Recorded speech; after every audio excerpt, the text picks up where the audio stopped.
बंधुओं, इस प्रकार से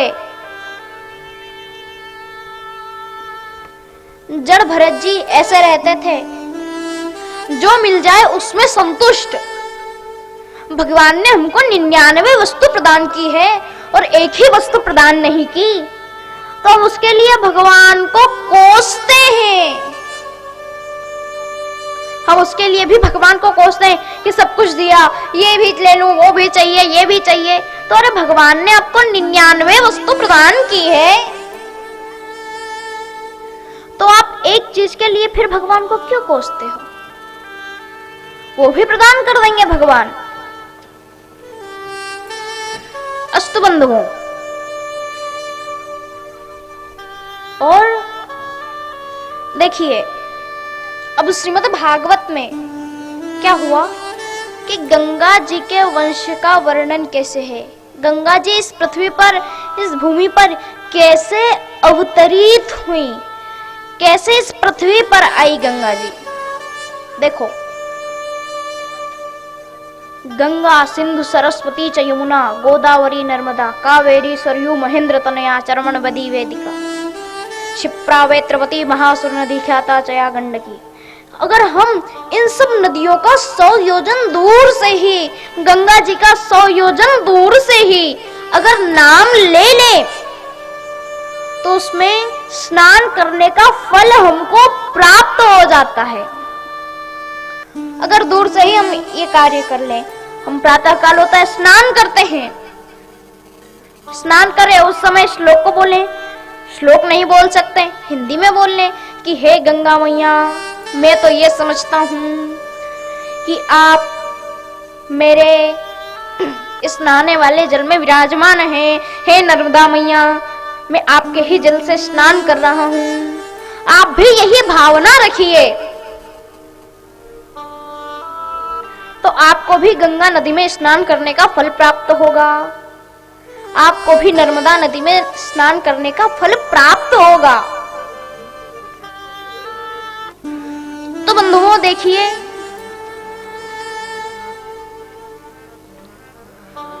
जब भगीरथ के 60,000 पूर्वजों को तारना था, तो बंधुओं भगीरथ ने गंगा मैया की बहुत आराधना की है, बहुत पूजन पाठ किया है। उसके बाद गंगा मैया प्रकट हुई है। लेकिन अभिमान क्या कि मैं आ तो जाऊंगी, लेकिन मेरा वेग इतना तेज है, मेरे वेग को कौन संभालेगा? मेरा वेग इतना तेज है कि मैं पृथ्वी पर आई तो सीधे पाताल लोक में चली जाऊंगी। तो कहे श्री हरि के पास गए, तो श्री हरि ने कहा कि आप एक कार्य कीजिए, भोले बाबा के पास जाइए, वही कुछ उपाय बताएंगे। तो भोले बाबा से कहा कि आप कुछ करिए। तो कहे ठीक है, मैं उसको अपनी जटाओं में धारण करूंगा। तो बंधुओं भगीरथ ने गंगा मैया से कहा कि हाँ, वो तो आप शिव जी के पास जाइए, वो आपको अपनी जटाओं में धारण कर लेंगे। तो गंगा मैया शिव जी की जटाओं में प्रवेश कर गई। देखो अभिमान, क्या अभिमान, कहती है अरे मेरा वेग कोई नहीं संभाल सकता, तो ये बाबा क्या संभाल पाएगा मेरे वेग को। इतना सोचते हुए जैसे ही जटाओं में प्रवेश किया, वैसे ही एक बूंद बन करके रह गई। खोज नहीं पा रही कि मैं कौन हूं, मैं कहां हूं, देख नहीं पा रही है कि मैं कहां हूं, बड़ी चिंतित है। अब भगीरथ फिर परेशान। भगीरथ ने कहा कि महाराज, अब कहां है मेरी गंगा मैया, मेरे पूर्वजों को कौन तारेगा? तो बोले आप शिव जी के पास जाइए। शिव जी के पास गए, शिव जी से कहा, तो शिव जी ने अपनी एक जटा को खोली, तो उसका एक गंगा का एक बूंद ही निकला और पुनः अपना जटा बांध ली। तो देखो गंगा के एक बूंद का इतना प्रभाव है। तो सोचो अगर सारी जटाएं खोल दी होती तो कितना वेग होता गंगा का। तो इस प्रकार से भगीरथ जी चल रहे हैं, भगीरथ जी के पीछे पीछे गंगा मैया अपना मार्ग बनाते हुए चल रही है। तो बंधुओं, अब बीच में अब जन्नू ऋषि का आश्रम आता है। वहां पर जन्नू ऋषि तपस्या कर रहे थे। वहां आई गंगा और वहां आकर के जन्नू ऋषि का आश्रम बहा ले गई। जन्नू ऋषि का आश्रम बहा ले गई। अब भगीरथ फिर परेशान कि गंगा मैया अब कहां गई। नारद जी से पता चला कि बोले गंगा मैया को तो जन्नू ऋषि पी गए। बोले हे भगवान, अब इनके पास जाओ। उनके पास गए, जा करके कहा कि दे दीजिए, पूर्वजों को तारना है। कहे ठीक है। तो कुछ संत कहते हैं कि गंगा मुख से निकली, कुछ कहते हैं कानों से निकली, कुछ कहते हैं जांघों से निकली। इस कारण गंगा मैया का एक नाम जानवी भी है। तो बंधुओं, इस प्रकार से कपिल मुनि के जो तपह स्थली है गंगा सागर, वहां पर ये गंगा गई और वहीं पर रहने लगी। और बंधुओं, इस प्रकार से श्रीमद् भागवत में भारत वंश का वर्णन आता है, जहां पर अष्टभू वैकुंठ है, 108 दिव्य देश हैं, जहां 4 धाम हैं। जिस भारत देश में ही भगवान निवास करते हैं, जिस भारत देश में ही भगवान जन्म लेते हैं, दूसरे देशों में क्या भगवान ने जन्म लिया है? नहीं ना। तो भगवान हमारे ही इस भारत देश में जन्म लेते हैं। देवता भी इस भारत देश में जन्म लेने के लिए तड़पते हैं, तरसते हैं कि अरे हमें क्यों नहीं भारत में जन्म मिला। देवता तड़पते हैं, तरसते हैं। और देखो, अगर भारत की महिमा जानने वाले किसी व्यक्ति से पूछा जाए कि आप भारत को छोड़ दो, मैं आपको स्वर्ग का सुख दे देता हूं, तो वो स्वर्ग के सुख को त्याग देगा। जननी जन्मभूमिश्च स्वर्गादपि गरीयसी, वो त्याग देगा। बोले जन्मभूमि के आगे, मातृभूमि के आगे स्वर्ग के सुख को भी वो तिलांजलि दे देगा, पर स्वर्ग का सुख नहीं लेगा। तो बंधुओं, इसी प्रकार से जब भगवान श्री राम ने लंका पर विजय प्राप्त की थी, तो लक्ष्मण कह रहे थे भैया मैं ये चाहता हूं कि हमारे 2-4 मंत्रियों को यहाँ पर रख दो, ताकि सोने की लंका है। तो भगवान श्री राम कितना सुंदर उत्तर देते हुए कहते हैं कि यद्यपि स्वर्णमयी लंकाम न मे लक्ष्मण रोचते, जननी जन्मभूमिश्च स्वर्गादपि गरीयसी। कहते हैं कि हे लक्ष्मण, अगर हमें कोई कहे ये तो सोने की लंका है, अगर हमें कोई कहे कि स्वर्ग का सुख ले लो, तो हम उस स्वर्ग के सुख को तिलांजलि दे देंगे, लेकिन हमारी जन्मभूमि को, हमारी मातृभूमि को हम नहीं त्यागेंगे, ऐसा कहते हैं। तो ऐसा ही प्रेम मातृभूमि के प्रति होना चाहिए। सबका होता है अपनी मातृभूमि के प्रति प्रेम। और बंधुओं, जहां भागवत वैष्णव रहते हैं, जहां पर कितने चारों कोनों में भक्ति निवास करती है, उत्तर में देख लो, दक्षिण में देख लो, कितनी भक्ति निवास करती है। इस भारत देश में एक दरिद्र को भी भोजन कराया जाता है तो उसको दरिद्र नारायण कह करके पुकारा जाता है, उसको दरिद्र नारायण कहा जाता है। दरिद्र नारायण कह करके पुकारा जाता है। माता पिता का सम्मान किया जाता है, बड़ों का आदर किया जाता है, सम्मान किया जाता है। ये हमारा वही भारत देश है जहां पर पाषाणमयी मूर्ति को भी भगवान माना जाता है। ये वो भारत देश है जहां पर सूरज सबसे पहले आकर के अपना डेरा डालता है। ये वही भारत देश है जहां पर भगवान का अवतार हुआ है। ये वही भारत देश है जहाँ पर फल फूल पत्ते इन सभी में भगवान का दर्शन किया जाता है, जहाँ प्रातः काल होते ही ब्रह्म मुहूर्त में गौ माता का पूजन सर्वश्रेष्ठ बताया जाता है। ये हमारा वही भारत देश है जहाँ चारों कोनों में भक्ति निवास करती है। किस प्रकार से निवास करती है ये भी बताया गया है। आइए जान ले कैसे भक्ति निवास करती है। कि बंग में मृदंग में गौरांग में उमंग भर बाटो हरि कीर्तन को आनंद अपार है। बाटो हरि कीर्तन को आनंद अपार है। तानपुर सुर को तो खंजरी कबीर जी की दूर दूर कीनी की भक्ति को प्रचार है। दूर दूर कीनी नित्य भक्ति को प्रचार है। तुकाराम हरि नाम नाम से भंडारा गिरी नरसिंह गुजायो जूनागढ़ गिरी नारे। नरसिंह सजायो जूनागढ़ गिरी नारे। भक्ति की मेवाड़ में बहाई गंगाधार है। भक्ति की मेवाड़ में बहाई गंगाधार है। बंग में मृदंग में गौरंग में उमंग भर बाटो हरि कीर्तन को आनंद अपार है। बाटो हरि कीर्तन को आनंद अपार है। तानपुर सुर को तो खंजरी कबीर जी की दूर दूर कीनी की भक्ति को प्रचार है। दूर दूर कीनी नित्य भक्ति को प्रचार है। तुकाराम हरि नाम से भंडारा गिरी नरसिंह गुजायो जूनागढ़ गिरी नारे। नरसिंह सजाओ जूनागढ़ गिरी नारे। घुंघरू जनक कर ताल की कनक मीरा भक्ति की मेवाड़ में बहाई गंगाधार है। भक्ति की मेवाड़ में बहाई गंगाधार है। दूर दूर कीनी की भक्ति को प्रचार है। दूर दूर कीनी नित्य भक्ति को प्रचार है। बाटो हरि कीर्तन को आनंद अपार है। बाटो हरि कीर्तन को आनंद अपार है।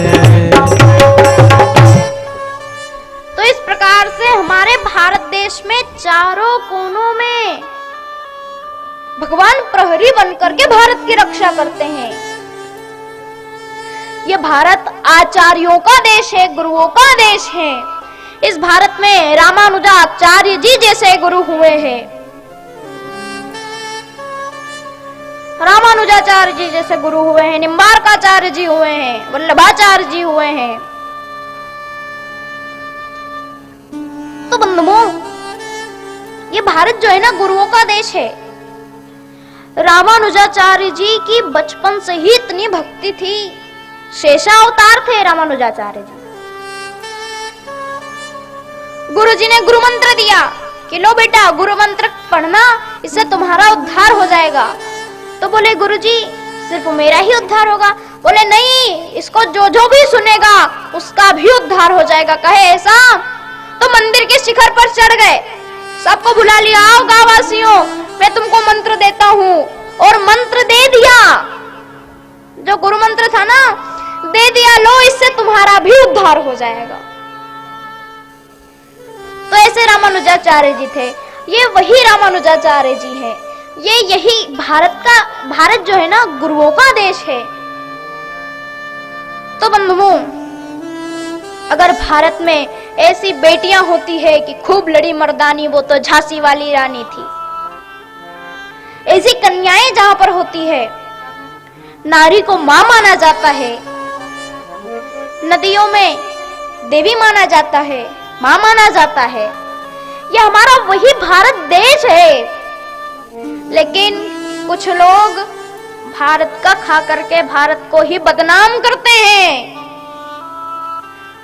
बोलते हैं हम भारत माता की जय नहीं बोलेंगे। तो फिर भारत में क्यों रहते हो जब भारत माता की जय नहीं बोल सकते? तो अस्तु बंधुओं, हमारे वीर सैनिक बॉर्डर पर खड़े होकर के दिन रात हमारी रक्षा करते हैं, रात रात जाग करके हमारी रक्षा करते हैं। आज वो हैं तो ही हम यहाँ सुरक्षित इस प्रकार से बैठ करके कथा सुन पा रहे हैं, हम चैन से सो सकते हैं। और बंधुओं, भगवान के जो संपूर्ण अवतार हैं वो इसी भारत देश में हुए हैं। क्या विदेश में कोई सा अवतार हुआ है? यहाँ की नदियों को माँ कहा जाता है, गंगा मैया, नर्मदा मैया। क्या कभी किसी विदेश की नदी को माँ कहते हुए सुना है? कि मिसिसिपी मैया सुना है क्या? नहीं ना। और तो और और हमारे इस भारत को भी कहते हैं भारत माता। क्या और देश को कहते हुए सुना है कि पाकिस्तान माता कहलाने के लायक नहीं है, अमेरिका माता नहीं ना, लेकिन कहा जाता है भारत माता। कितना आनंद प्राप्त होता है बोलने में। और देखो क्या किया गया कि भारत से थोड़ा सा गोवर्धन ले गए, वृंदावन की रज ले गए, और विदेशों में भी, विदेश में एक वृंदावन का निर्माण किया गया। अरे आप करोड़ों रुपए खर्च कर लो, वृंदावन तो बना सकते हो, लेकिन वहां पर भगवान का अवतार नहीं करा सकते, क्योंकि भगवान का अवतार तो हमारे ही इस भारत देश में होता है। ये भारत भूमि धन्य है, वृंदावन की भूमि धन्य है, क्योंकि यहाँ पर भक्ति नाचती है। सब जगह जहां देखो वहां पर भक्ति ही निवास करती है। तो बंधुओं, सभी लोग इस भारत देश के बड़े भावुक होते हैं, एक पत्थर में भगवान को पूजने लग जाते हैं, पत्थर में देव दर्शन करने बैठ जाते हैं।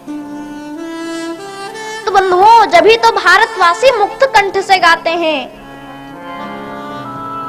कि स्वर्ग से सुंदर यह धरती जहां जन्म लिए भगवान, मेरा भारत देश महान, मेरा भारत देश महान। स्वर्ग से सुंदर यह धरती जहाँ जन्म ले भगवान, ये मेरा भारत देश महान, मेरा भारत देश महान। राम कृष्ण की लीलाओं का होवे जहाँ गुणगान, मेरा भारत देश महान, मेरा भारत देश महान। राम कृष्ण की लीलाओं का हो जहाँ गुणगान, मेरा भारत देश महान, मेरा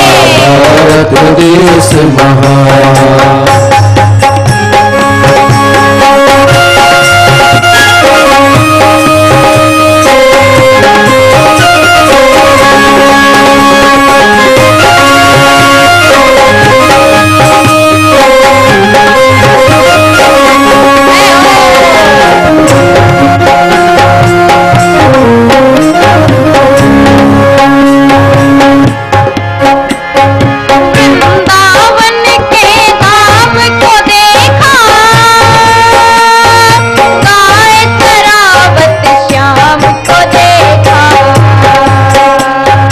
वृंदावन के धाम को देखा,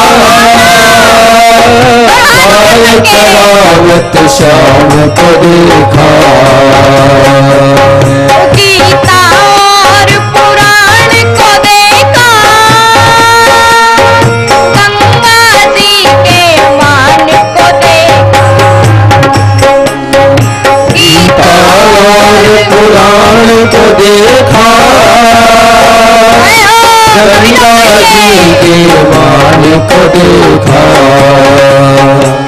ओ जहाँ बजाई श्याम ने मुरली, जहाँ बजाई श्याम ने मुरली, यही है वो ब्रिज धाम, मेरा भारत देश महान, मेरा भारत देश महान। जहाँ बजाई श्याम ने मुरली, यही है वो ब्रज धाम, मेरा भारत देश महान, मेरा भारत देश महान। जय हो।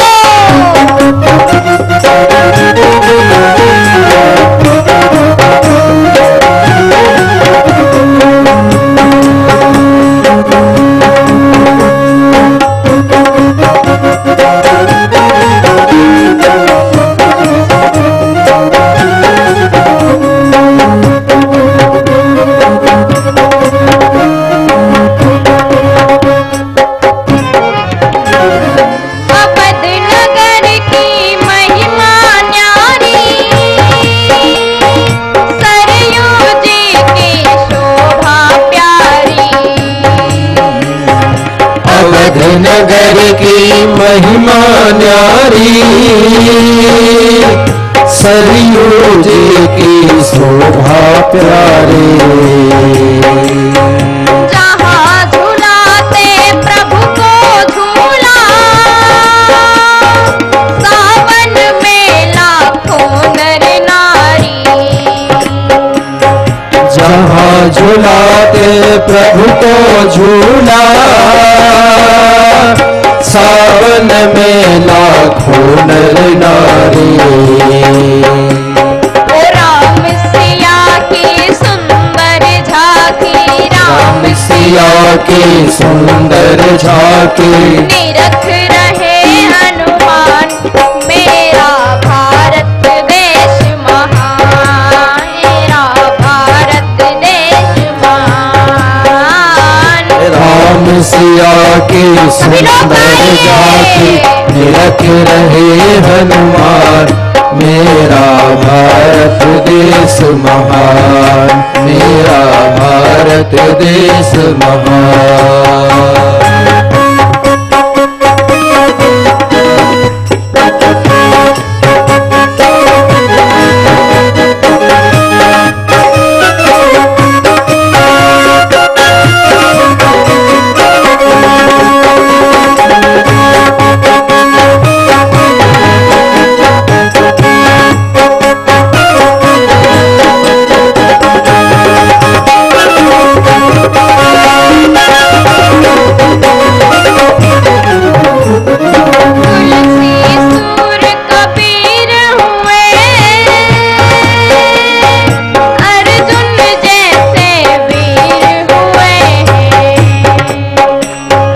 तुलसी सूर कबीर हुए हैं, अर्जुन जैसे वीर हुए हैं। प्रहलाद रहीम हुए, हरिश्चंद्र सतवीर हुए हैं। भल प्रहलाद रहीम हुए हैं, हरिश्चंद्र सतवीर हुए हैं। यहीं पे मीरा बाई प्रभु का, यहीं पे मीरा बाई प्रभु का, करती थी गुणगान, मेरा भारत देश महान, मेरा भारत देश महान। यहीं पे मीरा बाई प्रभु का, करती थी गुणगान, मेरा भारत देश महान, मेरा भारत देश महान।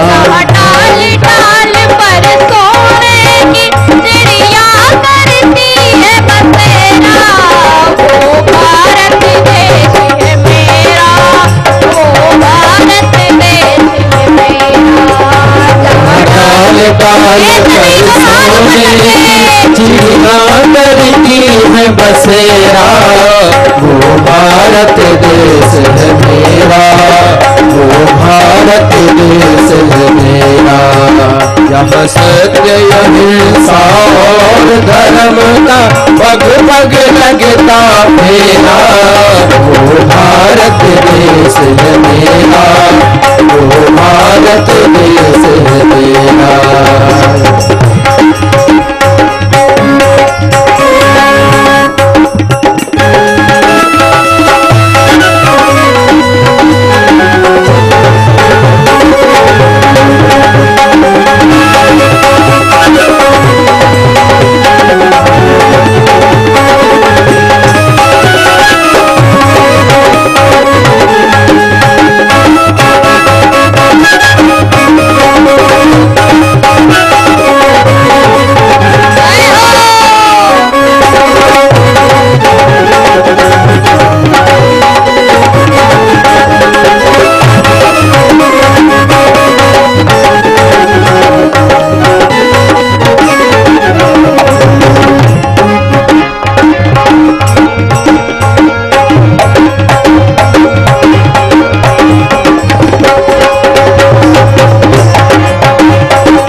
सबसे पहले डाले अपना डेरा, वो भारत देश है मेरा, वो भारत देश है मेरा, वो भारत देश है मेरा, वो भारत देश है मेरा, वो भारत देश है मेरा, वो भारत देश है मेरा, वो भारत देश है मेरा, वो भारत देश है मेरा, वो भारत देश है मेरा, वो भारत देश है मेरा।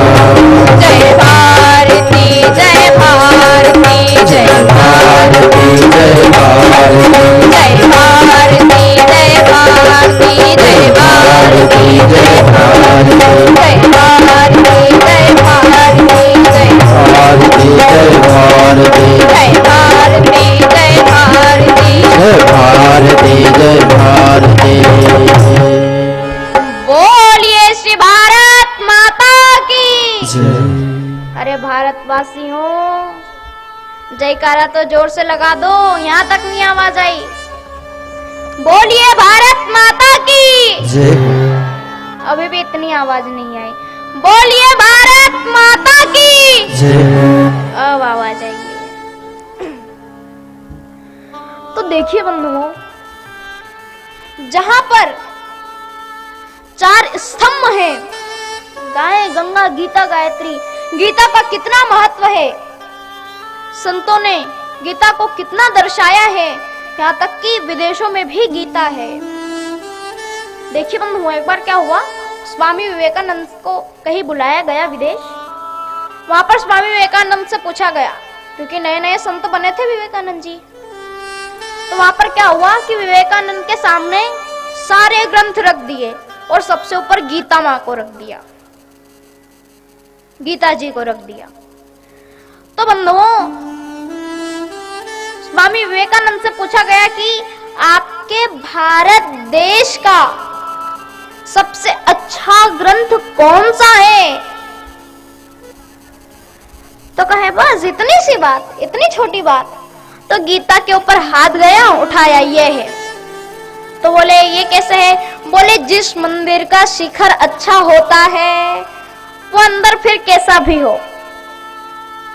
कहे चलो ठीक है, हो सकता है कि सबसे ऊपर होगी इसलिए उठा ली। और ये सोच करके फिर दूसरे दिन बुलाया गया, तो उसी गीता को सबसे नीचे रख दिया गया। अब देखते हैं बोले क्या करता है। तो स्वामी विवेकानंद ने फिर से उसी गीता को निकाल लिया। तो बोले अब क्यों गीता को निकाला है? तो बोले अब इसलिए निकाला है क्योंकि जिस मंदिर की नींव अच्छी हो, वैसे ही ये गीता हमारी भारत की नींव है, फिर ऊपर देखने की आवश्यकता नहीं पड़ती, बहुत मजबूत होता है वो। तो ये गीता हमारे भारत देश की नींव भी है और भारत देश का शिखर भी है। तो जहां गीता जैसे ग्रंथ हुए हैं, हो जिस भारत देश में गंगा मैया निवास करती है, अनेकों अनेक तीर्थ हैं श्रीमद् भागवत में, श्रीरंगम है, अष्टभु वैकुंठ है, और इस भारत में पूरे साल भर उत्सव ही उत्सव चलते हैं, उत्सव ही उत्सव चलते हैं पूरे भारत में। तो बंधुओं, इसी प्रकार से एक ब्राह्मण था जिसका नाम था अजामिल। ये अजामिल बड़ा नास्तिक था, बड़ा दुष्ट था और किसी की सेवा नहीं करता था। भोजन था नहीं, गरीब था बेचारा, इसलिए चोरी करता, डाकू था। लेकिन कुछ संत आए, आकर के उसकी पत्नी के पास, देखो